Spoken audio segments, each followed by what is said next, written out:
Welcome to FranCoach's Franchising 101 podcast series. Here we talk about all things franchising. What is it all about? Is it for you? How do you find the best one to own? And so much more. Now your host, Tim Parmeter. Hello, everyone, and thanks for tuning in to the latest edition of FranCoach's Franchising 101 podcast. I am Tim Parmeter, founder and CEO of FranCoach, and your Franchising 101 host. Today, we are excited to have a guest joining us to talk about one of our amazing franchise partners. This is going to be a brand that has a very low investment, low overhead, is driven by recurring revenue from their incredibly loyal customers, and offers a great lifestyle business for its owners. I know that sounds great, but before we get there, we do have to kind of always remind you who we are. And FranCoach is a national search firm dedicated to working with individuals interested in owning a franchise. Guess what? You're listening to the Franchise 101 podcast. That's you, folks. We are partnered with well over 500 of the top franchisors in the country. And our goal is to help you find the best one for you to own. That's us. Now let's get to the important stuff. So our guest today is the Director of Franchise Development for a franchise called Mosquito Hunters, and it is our dear friend, Ms. Stephane Ruby. Stephane, thanks for joining us today. I'm glad to be here. Thank you for having me. We are excited to talk about your brand and how we can, most importantly, rid ourselves of those pesky little critters that bite us and all of those annoying things when we're outside as we're entering into springtime and definitely will be on a lot of people's minds from just a consumer standpoint for sure. So thanks for being here. We got a ton of questions about Mosquito Hunters, but first, the heck with Mosquito Hunters. Tell us a little bit about Stephane and kind of your background and journey into this world of franchising. The wonderful world of franchising. Yeah. So before franchising, I worked in weight loss for like 15 years, few different companies, multiple different locations. And then I got pregnant, right? Kids are game changers. And so I knew when I was working 12-hour days, payroll on Sunday, all of that sort of stuff, I knew that when I had my son that I didn't want those hours. And I don't even know if it was a want at that time. I just knew that daycares weren't open the hours I actually worked and put into it. And I would probably have to pay for 2 daycares based on how many hours I would spend in my locations. So I was just randomly quit clicking. When I was on maternity leave for a job, I thought I was applying for a recruiter job. Turned out to be a franchise. They said I could have Sundays off, Saturdays off. I didn't believe them that when they told me that I would spend a few months talking to somebody over the phone and ultimately they would buy a franchise. Like, you're crazy. There's no way that's possible. And so, yeah, but it's true. I fell into franchising when my first son was born. He's now 9. I'll never leave. I think that franchising offers lifestyle balance and an ability to be a good mom and pay my bills and advancement and all of that sort of fun stuff. But yeah, I can't believe it's been 9 years. I've done a few different brands. I will tell you, I'm a home service girl all the way. It's my favorite niche within the franchising industry. But yeah, I've been with Mosquito Hunters 2 years now. Crazy. Has it been that long? It has been that long. So I was recruited to work for Mosquito Hunters in the middle of the pandemic. So think about it. It was the stay-at-home order, and right. That's when I was actively being recruited. So, everybody talks about pandemic resiliency, but yeah, they didn't bat an eye. They were actively hiring through that entire phase of stay-at-home and COVID. Yeah, so that is crazy. And yours is similar to mine, even like child-driven and getting into this without knowing what the heck this is. And I think so many people in the industry are the same way, whether it's they work for the franchise, they do what I do, they're franchise owners, and then you get in there and it's like you said, you're never gonna leave. Like the lifestyle and something you're good at and you enjoy. You can make a pretty good living at it. So it's amazing what the possibilities are out there. So I appreciate you sharing that, because I always love hearing everybody's just randomness of the industry. And then with the comment you made, I'm never leaving. I mean, I think I was even late for my first interview because I was like, I don't buy this. And I'm not a late person, but didn't take it. Even the day before, I was talking to my husband, do we try the stay-at-home mom thing? Do we lose a spot in daycare? So I figured, why not? Let's do it. And here I am. 9 years later. Here you are, and you're 9 and my 7, right? And so yeah, it's crazy. So and then now 2 years with Mosquito Hunters, which really kind of makes me think, because I remember talking to you right when you were moving there, and like we're getting old, so it's like I can't believe how fast that's gone. But tell us a little bit about Mosquito Hunters. I'm not the smartest dude in the world, as you're well aware, but I'm guessing that brand does something towards hunting and killing mosquitoes. So a little bit. So like obviously super simple, but maybe kind of start with just, there's a little more to it than that, but Mosquito Hunters and kind of the services and the customers that you reach out to first and foremost. Yeah. So Mosquito Hunters, we do mosquito flea and tick, right? It is a simple model. It's about as simple as it gets in business ownership. It's home-based, it's mobile, it's recurring revenue, repeat and recurring revenue. It's all about stacking to your client base, right? It's year over year, looking at adding clients and keeping those clients. And really, the way I look at it, it's a spray and go model. You spray a property, you draft the credit card. 3 weeks later, spray the property, draft the credit card, so on and so forth. When I say it's about as simple as it gets, you can do a lot with a little in this industry. You don't need a ton of labor, which is where I think we really shined through the pandemic. And it's truly, truly simple. I think like any home service, we go for people who can't do it or won't do it. Right. That's who uses our services. People who use home services use home services. They don't clean their own gutters and then spray their own yards or have people clean their house and then spray their own yards or do their own gutters. It's not how it works. Really, our ideal client, there are people who want to enjoy their backyard, people who go outdoors, people with young kids, right? Decisions. Roll around those kids and their schedules. But yeah, again, it's very, very simple, low overhead. Your time is really spent in the community, and our clients are people like us, Tim.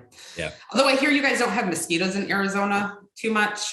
Not a lot of them. There are numerous other critters, however. So, but I grew up in the Midwest, and as you know, I'm in your area in Florida half my life too. So, yeah, I distinctly remember being a kid, and like at Little League games, there'd be this like old beat up pickup truck that would go through where all the fields were, and this fogger. And I'm surprised we all don't have kids with like 3 heads from whatever was coming out of that thing back then, right? But because that was a big thing, right? So it is, and there's nothing more annoying, especially in I'll get into the seasonality in a minute, right, for this, but in those areas where outside of Florida and Arizona, where you can't be outside year round, that's precious time, right? You don't want to go out there and like, oh man, there's too many mosquitoes, we're getting eaten up, we got to go back inside, right? So it really does kind of that lifestyle opportunity for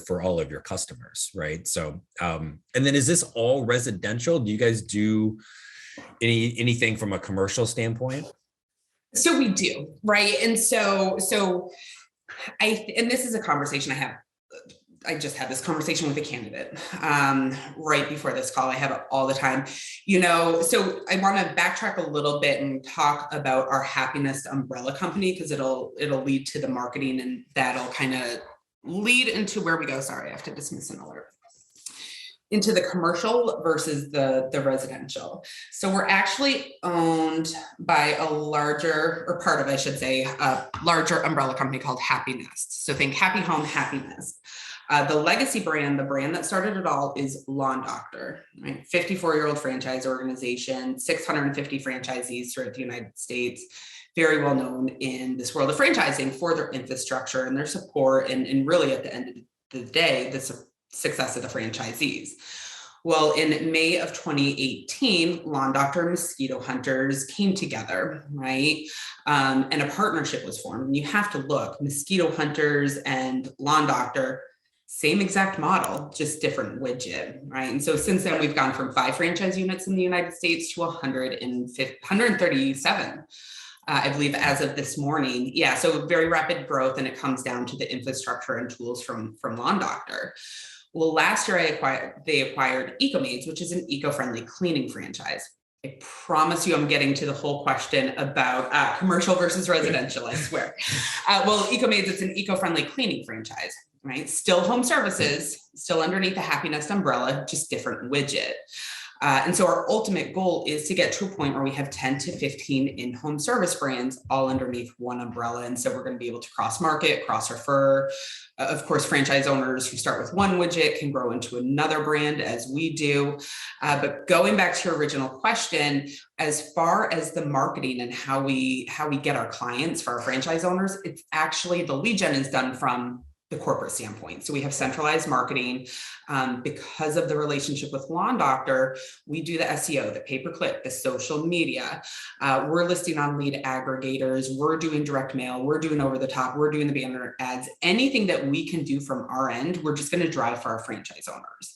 Right. Now, with that being said, that centralized media, it is very, very easy for us to get in front of single family dwellings or residential homes, really is the best way to put it.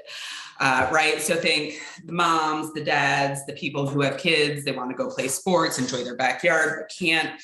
Very, very easy for us to target them from a client acquisition standpoint. Now, when it comes to commercial, yes, there is a ton of opportunity for commercial. It's just a different behavior, and it has to happen locally with our franchise owners, right? And so really where our franchise owners spend their time is in the community. So cause-based marketing, chamber events, B&I groups, sponsoring pet shelter adoption events, sponsor any kid's school event, right? Get in with the PTA, the Facebook mom groups. Right.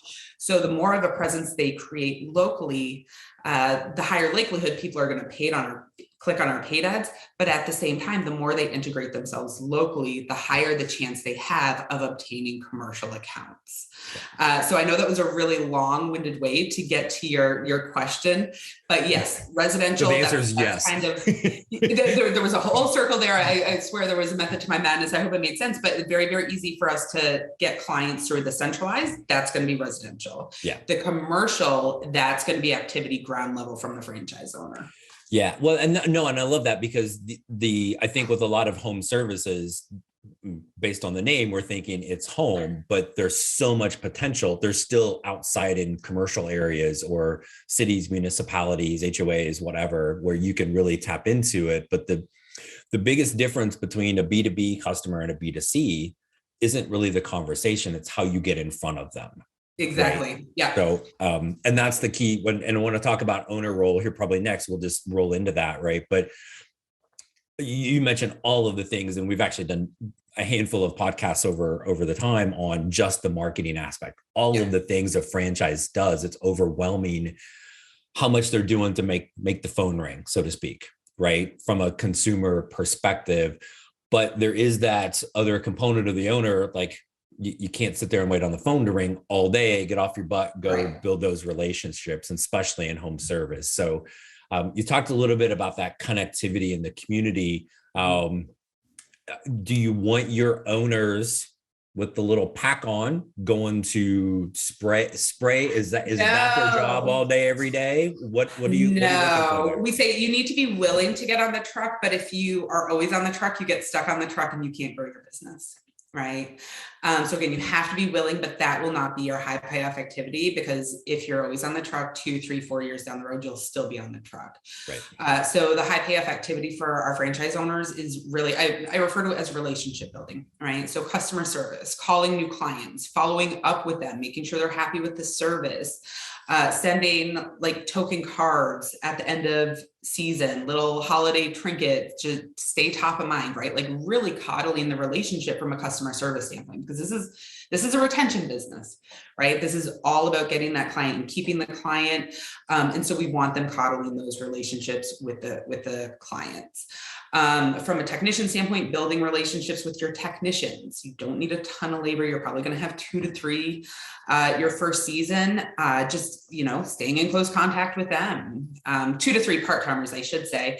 So again, building relationships with people who are looking for part-time jobs, looking to make extra money on the side, treating them well so they stay with you and come back the following season, right? Because we can help you get the technicians, and we do, but I always say we can help you get them, but it's up to you to create the culture in which they want to stay. And so building relationships with their technicians, but then really from there, the biggest role of our franchise owner is going to be that community involvement piece. It is a home-based model. It keeps the overhead nice and low, but really our most successful owners are out there in the community, doing that old school grassroots guerrilla marketing, building relationships, everything from door hangers to yard signs, home shows.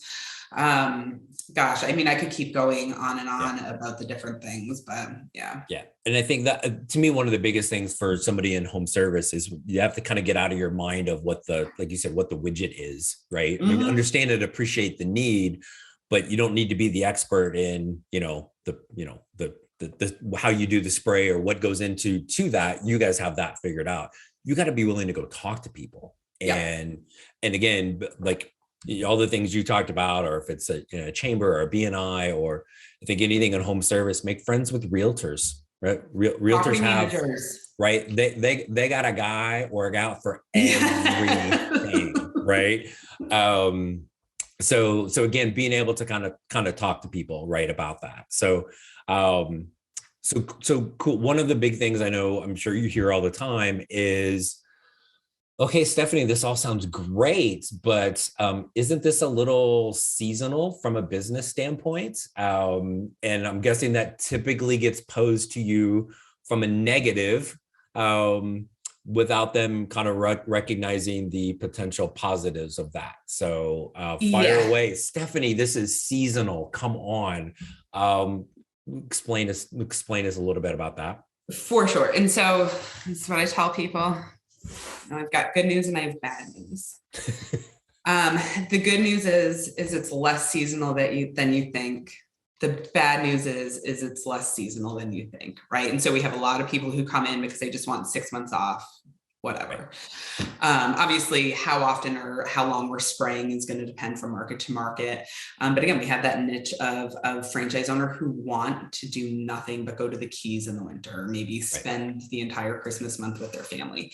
And on the flip side of that, when people are concerned about the seasonality, what I really hear is money. They're concerned about money, right? Because if we don't have to work and grind and be up at 7 a.m. 12 months out of the year, do we really want to work that hard 7 months out of the year? Like, that's the question. Do you really want to? And the answer is, if we all really soul search, the answer is probably, I would love to take that holiday month off with my kids, So here's what I tell people. There's always going to be ramp up month, and business starts happening much sooner than people think. So I have a franchise owner actually up in New York. She was taking prepayments as early as January. And every time I was talking to her, she had to go because she had another client that was calling in that wanted to renew, right? And so it's prepayments is a huge opportunity. Going back to the commercial accounts, this is also a really good time to go after commercial accounts. Because you have to think, in our downtime per se, that's when really large organizations and companies, that's when they're making their annual fiscal decisions. So for those owners who want to go after those commercial accounts, it's a really, really good time to get in front of them. Now, that being said, it is a lifestyle play, right? I mean, you're going to have, depending on where you are. So here in Florida, let's face it, it's all year round. Buffalo, New York, you're probably looking at 6 months, but that time is precious. There's going to be ramp up. There's going to be wind down. We still recommend doing what we refer to as Gunther's ground game through the winter. And so ground game and Gunther is our mascot. He's big. He's a little bold. He's orange. Kids love him. Bring him wherever you go. So we still recommend doing your ground game marketing through the winter time. Stay top of mind, because the moment somebody starts thinking about what they need for the upcoming year, we want them to think you when they get bit by a mosquito, right? And so, but at the same time, as I know franchise owners who they're in this because they want to be able to go skiing in the winter, and so you think about those things that the kids have at school, especially now that COVID's winding down, and definitely before COVID, when you get that notice that, oh, your kid is having a 10 o'clock Thanksgiving lunch on Thursday this year at school. And you feel like the horrible parent because you can't make it, but it feels like everybody else can, right? So you get to do those things. Right. So going back to the seasonality, it's a seasonal or non-seasonal as you truly want it to be. But really when people talk about the fear of seasonality, it's the fear of money. And this really is an opportunity to get to a point where you earn a year's worth of income within a season and then sleep in. Right. Yeah. No.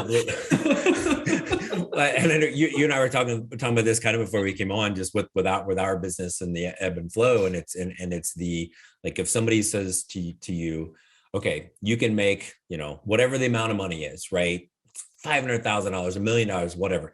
And you are going to be in business 12 months a year to get that. Or if you can make the same amount and it's 6, 7, 8 months, which do you choose? Right? Like 7, 8 months, I'll take it all day long. Right. And to your point, you're still things that you're doing in there from a marketing perspective, like fostering those relationships from that perspective. But the lifestyle piece of it, and then I'm guessing you probably have some owners that also maybe Mosquito Hunters isn't the only business that they own, right? And so maybe they've got that opportunity as well. So no, it's funny. That's why I wanted to bring that up, because I think it's always I feel like that's always the elephant in the room, right? Like, but it's seasonal. Yes, it is. Let me tell you. Let me tell you why that's a good thing. No, very, very, very cool. Then some of the things, and you touched on a couple of these things, franchisor support, right? Mm-hmm. So, because I love this question. Well, why can't I just do this myself? Sure, right? And you hit on a little bit of the marketing aspect of things, but maybe touch on a couple more things that the franchisor is really doing to help get them started, help support them to be successful. Yeah. And just even with the marketing piece, one thing I like to point out when people talk about, well, can I do this myself? I don't know. Right? Like that's on you if you're the type of person that can make it. But from a marketing perspective, I think one of the things that we might not talk enough about in franchising are vendor relationships too, right? And the economics of scale and what it means when you're part of a larger hub versus just a standalone business owner. Part of that with our marketing program is because we're part of Happiness and we do the lead gen for all of our franchise owners. So EcoMaids, Lawn Doctor, Mosquito Hunters, it drives down the cost of lead acquisition for everybody. You get more leads. Your marketing dollars are your marketing dollars. You just get more because of the pure volume. Right. That is a huge part of it. We also have a sales center that answers the phones for our franchise owner. Their only role is to convert those inquiries into clients on behalf of our franchise owners. They can do it through text. They can do it through webmail. They can do it through online chat, right? And the whole thing with the marketing and the call center, we want to pave the way for our franchise owners and clear their paths so they can focus on the high payoff activity, right? Relationship building. Those are two huge things that we provide that are key differentiators for us. Now, from a person-to-person franchisor relationship support standpoint, it's ongoing and continuous. We are an education company, and we do believe that in order to advance and to continue to grow, it needs to be through training, support, and education. We have everything from onboarding specialists. I consider them the angels in the wings as franchise owners make their transition from signing the agreement to coming to training. We have 4 days of classroom training in Geneva, Illinois, where Mosquito Hunters is based out of. And then from there, you're going to be working with a year one ramp-up coach. We do have a designated year one ramp-up coach for our franchise owners because the reality is, as you know, and I know, as a brand new business owner, they have different needs than somebody who's been around 2 to 3 years. You might want to talk to them every single day, right? You might need to talk to them every single day. There's a lot coming at you, regardless of how simple the model is. And so we have a year one ramp-up coach. We have an online learning management system with over 200 online courses. I mean, it's Mosquito specific, but then some of it's business specific. I mean, we're drilled all the way down to presentations for realtors and property managers. And then we have online courses on how to present to a realtor and a property manager, right? And so, again, it's ongoing and continuous. I always tell people that they couldn't escape us in a good way if they tried.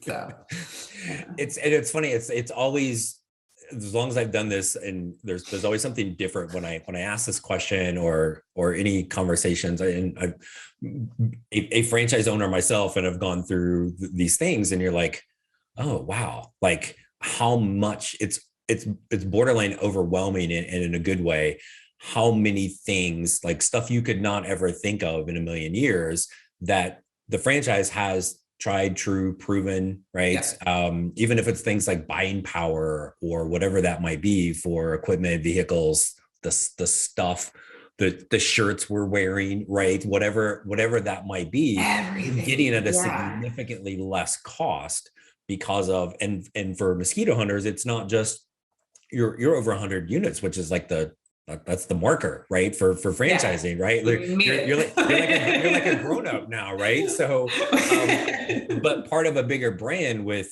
what pushing probably close to 1,000 units, right? And so that's awesome. And you mentioned, I want to go back to the seasonality for a second, because you mentioned something I'd kind of forgotten about.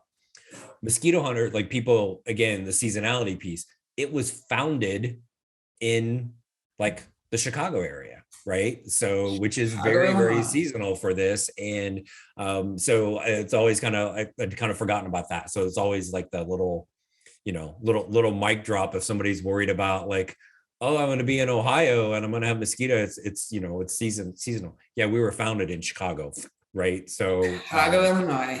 Yeah. And it's, don't get me wrong, we have very successful owners in Texas and the South, but we look at Chicago, Illinois. Yeah. And I will tell you, if you can be successful in Chicago, Illinois, you can be successful anywhere. And it's not just because of the seasonality. Let's face it, Illinois isn't known as a business friendly state, right? Like, so there's different obstacles there as well. But people, their jaws always kind of drop when I tell them that some of our most successful owners are in Buffalo, New York. Yeah. You have 6 months to go outside and play. That's it. Going back to what you're saying, and you're going to charge more during that time than you're probably going to get charged in Tampa, Florida, right? So because of the condensed time that you're out there, because we take it for granted, being in states like Arizona and Florida. And it's terrible, by the way. Don't anybody else move down here, please. This is way too much of that. So, but we take it for granted. Yeah. But it is, and I grew up in Indiana, so and my family's all still there. So it's like, I'll hear my sister talking about, opening the pool around Memorial Day, and I'm like, we're probably going to go get in the pool next weekend right here. Right. So again, it's just different. It's the understanding the positive nature of that, the seasonality piece. So, I love it. I know you're busy, and thank you so much for your time. I'm going to fire one more question at you. Yeah. Anything missing, anything else you would like to share about Mosquito Hunters that maybe we didn't already talk about? Yeah, you know what? It's fun. And I know people are like, oh my God, but mosquitoes fun. What? But it really is a fun, energetic business. And I mean that wholeheartedly, because when you have our big branded orange vehicle at a PTA event and you have our mascot, kids run up to them. I will tell you guys, it's not even just kids. So fun story about me and Mosquito Hunters. I was truly meant to be here, but I was with a different brand 4 years ago. I was pregnant with my second child, and I was at a conference. And this was right around the same time that Mosquito Hunters launched with Lawn Doctor and Happiness. And they were sponsoring an event. I geeked out over the mascot. I think they were sponsoring happy hour, which is usually my favorite hour at those types of things. But I have selfies of me and Gunther, the mascot, from my previous concept. I was wearing the logoed shirt. I was pregnant. I was all chalked out over it. But I will tell you, I wasn't the only one. Like, adults stop and take pictures with him. I had a franchise owner up in Jersey. He was invited to a client's 7-year-old's birthday party, our mascot, right? Like, so it's a really fun, family-friendly business. And I just have fun with whatever business you choose, but it's hard not to smile when you're out in the community representing Mosquito Hunters. And people will certainly smile at you when you're out in the community representing Mosquito Hunters. Yeah. And when you think about that, and for anybody listening that is currently in a corporate gig, how often do you say that about your job? Like, oh my gosh, my job is so much fun. You don't. So if you're nodding up and down, you're lying, right? So it is, and I think that's part of the joy of franchising, right? Is there's so many amazing possibilities out there, right? And it can be the most random thing, and it is usually the most random thing that you never thought about. And next thing you know, you and Gunther are hanging out because you're a new Mosquito Hunter owner, right? So it's true. Like you said, it's less about the widget, and it comes down to what checks your boxes, and the widget will follow, I guess. So yes, exactly. Very cool, Stephanie. As always, I always enjoy talking to you. So thank you so much for joining us today to talk about Mosquito Hunters. Thank you for having me. Thank you. Our pleasure. So, and thank you for all of our amazing podcast listeners for joining us today. As always, if you'd like to learn more about becoming a franchise owner, you're still listening, so we know you do. Reach out to us, FranCoach.net, franchising101podcast.net. There's no fee for our service. Let's see, maybe it's Mosquito Hunters, maybe it's one of our other franchises, but we encourage you to take that first step today to help create your better tomorrow. Stephanie, thanks. Everybody else, thank you so much, and we'll talk with you soon. Thanks for listening to FranCoach's Franchising 101 podcast, where our ultimate goal is to help educate you on all things franchising so you can create your better tomorrow.